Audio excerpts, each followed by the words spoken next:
Guten Morgen. Hier haben wir gestern unser Zelt aufgestellt. Ziemlich guter Platz, schön abseits von der Straße. Ja, jetzt machen wir Frühstück. Haferflocken mit zusätzlich so einem Granola, so einem Fertig-Müsli-Mix irgendwie, genau. Ein paar Chiasamen.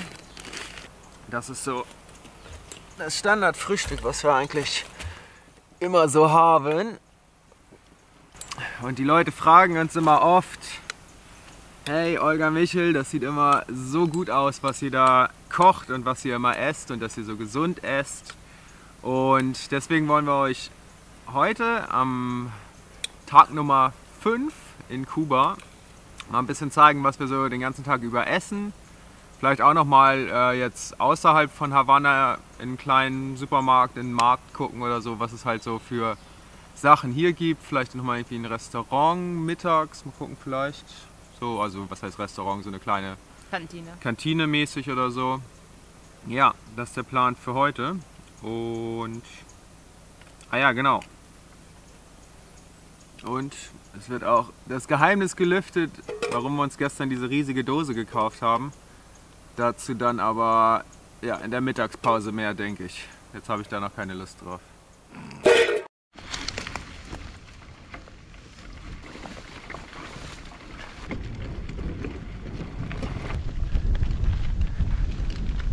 Okay, zurück auf der Straße.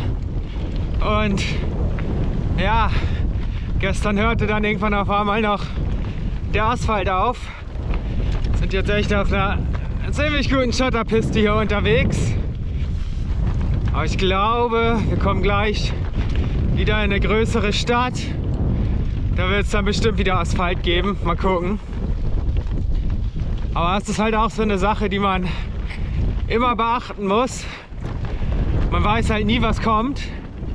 Und das gilt halt auch beim Essen und bei den Vorräten. Das bedeutet, man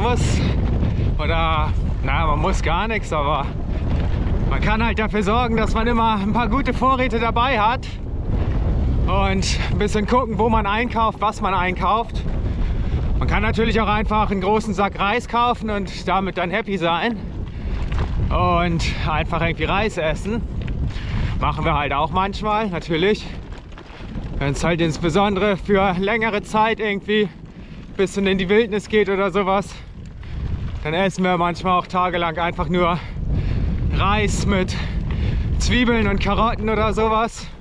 Was halt aber auch durchaus lecker sein kann. Also ja, will mich gar nicht beschweren. Aber wir versuchen natürlich, das immer noch zu optimieren. Und so halt auch hier in Kuba. Ja, wir haben es gestern schon gesehen im Supermarkt. Es sind unglaubliche Umstände hier. Also in der Hauptstadt in Havanna, du gehst in einen Supermarkt und du findest kaum irgendwelche besonderen Produkte. Die Leute stehen sogar Schlange, um sich Hähnchen und Butter zu kaufen. Stell dir das bitte einmal kurz vor, wie das in Berlin aussehen würde. Die Leute würden wahrscheinlich aufeinander einprügeln und sich wirklich, ich weiß nicht. Das wären andere Ausmaße, würde ich sagen. Die Leute sind hier, ich weiß nicht, daran gewohnt oder sind auch irgendwie, haben sich damit abgefunden. Weiß ich nicht, auf jeden Fall haben sie alle artig in der Schlange gestanden. Aber gut, worauf ich hinaus wollte, das wussten wir natürlich, dass es in Kuba halt nicht so viele Sachen gibt. Deswegen haben wir aus Mexiko schon einen guten Vorrat mitgebracht. Wir haben diverse Nüsse und Trockenfrüchte eingekauft. Auch das ganze Frühstück heute Morgen, müssen wir ehrlich gestehen, kommt aus Mexiko. Also Haferflocken und Müsli, Chiasamen. Ja, das haben wir alles mitgebracht. Aber das gehört halt auch dazu. Wenn man halt so gut essen möchte, dann muss man das Ganze halt immer ein bisschen planen. Das war unsere Planung jetzt für Kuba. Nichtsdestotrotz sind wir uns sicher, dass wir auch hier gute Sachen finden werden. Und das werden wir heute noch mal ein bisschen genauer unter die Lupe nehmen.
Also, das ist die A1 von Kuba, die größte Straße im Lande.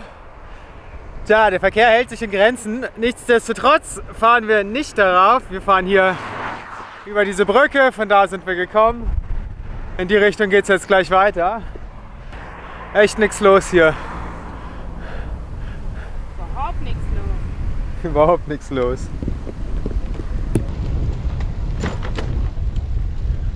Hola, buenas tardes. ¿Tiene arroz y frijoles?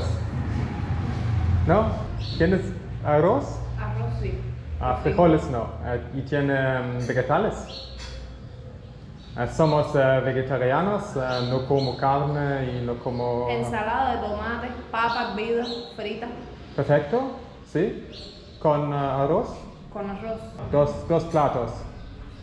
2 platos. Sí. Sí. Por favor. Gracias. Perfekt. Okay, das ist unser Mittagessen.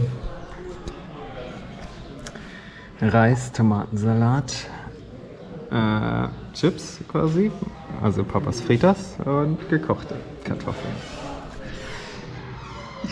Nicht ganz so viel, aber ja, wird schon passen. Wir holen uns gleich vielleicht noch ein bisschen Obst. Ist schon lecker, oder? Ja. Ist okay. Ich bin echt gespannt, was die Rechnung sagt. Ja. 13 pesos. 30. Wie viel? 30. 30. In den Dingen. Per persona. ¿Cuánto en total? Los dos, 13 pesos. 13. 33. Gracias. Ja, wir haben 13 dafür bezahlt. 13. Insgesamt. Für uns beide. 13 international. Ja, das sind nur Nationalpreise. Verdammt, das war mega günstig. Das war mega krank günstig. Das Essen hat 13, das hat 30 Cent gekostet. Für uns beide. Boah, abgefahren. Okay, war jetzt echt nichts Besonderes. Reis mit Kartoffeln, Pommes und ein paar Tomatenstückchen. Aber für 15 Cent. Tja, da sage ich nicht nein. Boah, krass, oder? Ich bin irgendwie noch geschockt. Aber wenn man jetzt guckt, dass dieser Steak 7 kostet. 100. Steak. Aber das ist halt ein Steak de Mortadella oder sowas. Das ist so ein Stückchen Wurst oder sowas, ja. Aber das 116 Gramm für 7. ja, so sieht es dann wohl aus, wenn man irgendwie in irgendeinem namenlosen kleinen Dorf irgendwo in der Vallapampa in Kuba in ein kleines Restaurant geht und sich da Reis mit Kartoffeln, Pommes und ein paar Stückchen Tomaten holt. Zahlt man dafür 15 Cent pro Person. Krass, das war auf jeden Fall ziemlich authentisch, würde ich mal sagen. Ja, da gehen die Leute wahrscheinlich wirklich essen, oder es saßen auch ein paar andere Leute da, die dann zum Teil halt noch irgendwie ein Stückchen Fleisch oder so dabei hatten, aber sonst sah der Teller eigentlich ziemlich ähnlich aus.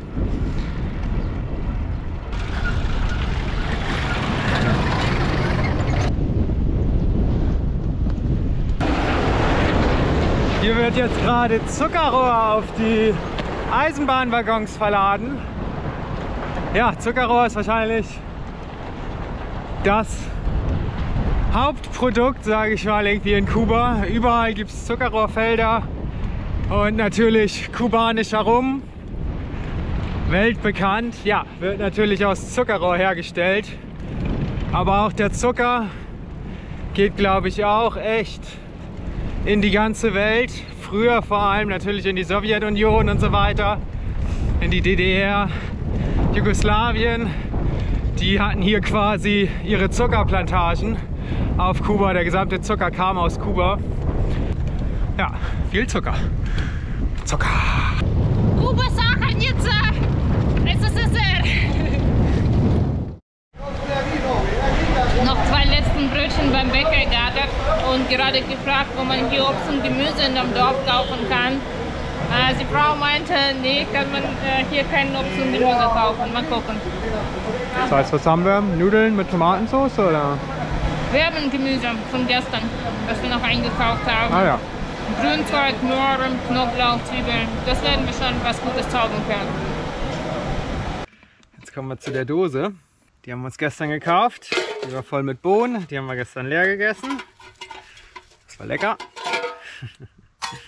Aber es hatte noch einen anderen Grund, warum wir so eine große Dose gekauft haben. Und zwar ist unser Brenner leider kaputt gegangen, unser Benzinbrenner. Jetzt möchte ich mir aus dieser Dose ein Hobo-Stove bauen, wo man dann Holz reintun kann und wo man quasi ein Feuer, ja, im Endeffekt macht man ein Feuer in dieser Dose und tut oben den Topf rauf und kocht dann halt quasi da drauf. Und damit das alles ordentlich funktioniert, müssen da halt natürlich ein paar Löcher rein. Okay. Sieht ganz gut aus, ich bin zufrieden. Stabil scheint er auch zu sein. Also, ja, ich erkläre das Design. Hier unten haben wir quasi die Frischluftzufuhr. Und darunter sieht man schon ein kleines Gitter, das ist quasi der Deckel. Da habe ich viele Löcher reingemacht. Da kommt quasi oben das Holz rauf oder das brennbare Material. Ja, meistens wird das Holz sein. Und ja, also hier drin ist das Feuer. Und dann steht hier oben der Topf drauf. Und ja, hier an den Seiten sind quasi die Öffnungen, wo dann ja, die Flammen quasi rauskommen können, die Verbrennung quasi wirklich stattfinden kann.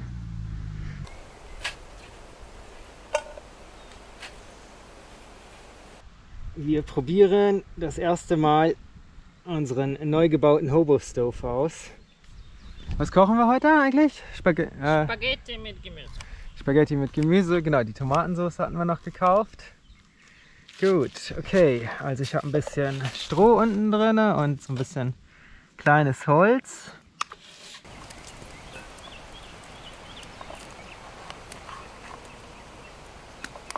Okay, ja, das sieht auf den ersten Blick gar nicht so schlecht aus.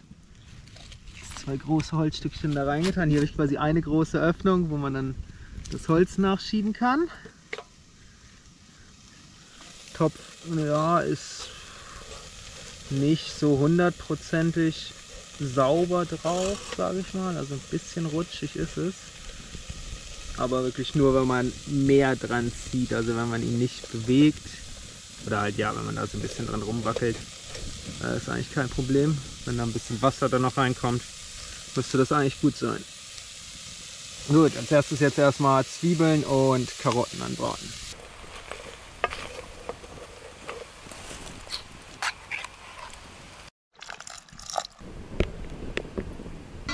Paprika.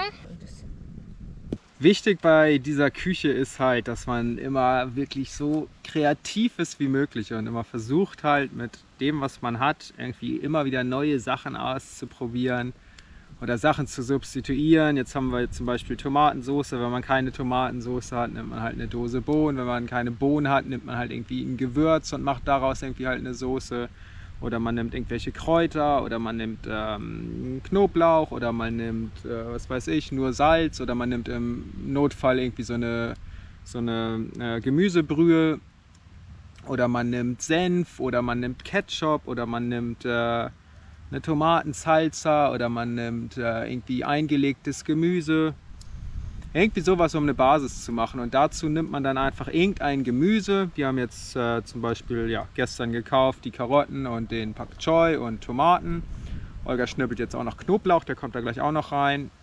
Und dazu dann einfach noch irgendeine Kohlenhydratquelle. Wir nehmen jetzt heute Nudeln, aber man kann halt auch Reis nehmen, man kann Buchweizen nehmen, man kann, was gibt's noch, Kartoffeln nehmen, Süßkartoffeln, Quinoa, Hirse, Amaranth. Oder man kann halt auch ein bisschen Richtung Hülsenfrüchte gehen, man kann Linsen nehmen oder man kann Bohnen nehmen.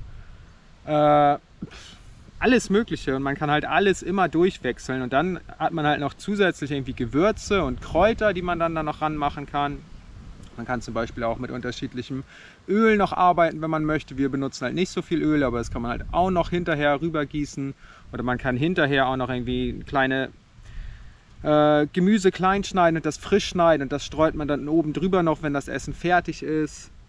Oder irgendwelche eingelegten Gemüse oder irgendwie was mit Essig oder frische Zitrone aufschneiden oder möglicherweise auch mit Obst irgendwie noch kochen, noch Obst dazu, was weiß ich, mal ausprobieren, einfach mit Kochbananen oder so, das ist halt auch relativ süß, oder was weiß ich, eine Salsa machen mit Wassermelone oder all solche Scherze, das gibt halt so viele Möglichkeiten und ja, das ist halt auch das Ding bei uns, wir kochen halt wirklich nie das Gleiche. Wir kochen jeden Tag immer irgendwie was anderes, aber wir halten uns immer an dieses Grundrezept, was ich jetzt gerade erzählt habe.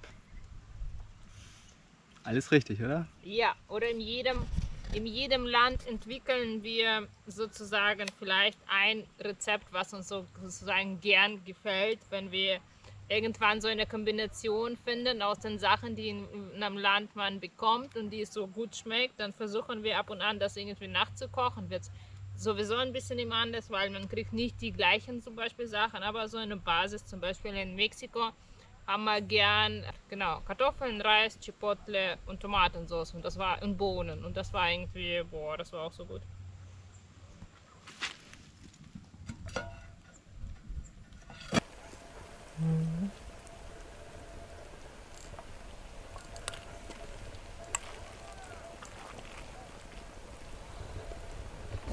Bon Appetit! Mhm. Jetzt im Fokus. Oh. Sehr gut, ich habe Hunger. Für dich. Oh, danke. Gut, dann bis morgen. Wir verputzen jetzt unsere Nudeln. Ciao, bis morgen.